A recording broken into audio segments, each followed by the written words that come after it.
Hari ini kita dapat saksikan satu event MOU di antara Mandarin Motion Pictures daripada Hong Kong bersama dengan Scope Production berserta dengan partner daripada China dan Bohemia Cultural Group, iaitu wakil daripada kerajaan negeri China jadi saksi pada hari ini.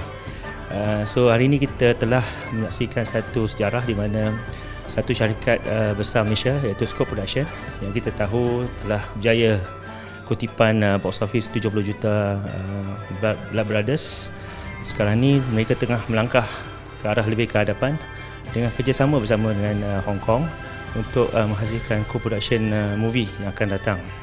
So kita dapat hasil ni adalah hasil yang menggalakkan kepada negara, kerana inilah yang kita ataupun Kementerian Komunikasi dan YB Dato' Fahmi inginkan untuk kita kembangkan syarikat-syarikat tempatan ke peringkat antarabangsa. Dan ini juga adalah titik permulaan daripada kolaborasi antara Malaysia dengan China setelah kita telah beberapa perbincangan dengan pihak China, termasuk dengan CMG, China Media Group, dan juga China Film Administration untuk kita adakan co-production co-treaties antara Malaysia dengan China. Dan susuli daripada pertemuan dan juga lawatan daripada Presiden China itu pada bulan yang lepas, ini merupakan salah satu program yang terhasil daripada lawatan tersebut, dan kita Finas akan sentiasa membantu syarikat seperti Scope dan syarikat-syarikat lain untuk mengembangkan bisnes ataupun program ataupun filem mereka ke peringkat antarabangsa.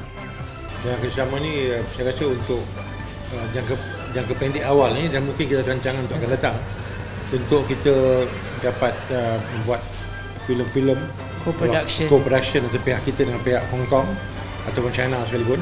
Dan ini satu usaha yang baik bagi saya untuk kita mengembangkan sayap kita ke pesada antarabangsa. Dan kita terima kasih kepada pihak Finas because pihak Finas juga main peranan sebagai orang tengah kat situ juga. Dan saya rasa usaha ni harus diteruskanlah. Kita dah bekerjasama dengan partner kita Inotech Pictures, dan mereka adalah partner kita dalam filem Blood Brothers juga. Dan dengan kerjasama mereka, kita dapat menjemput Seal Metropole dengan Bohemia Pictures daripada China dan juga Hong Kong untuk datang ke Malaysia untuk explore lagi co-production between Malaysia dan juga Hong Kong untuk menghantar filem-filem ni semua kepada China.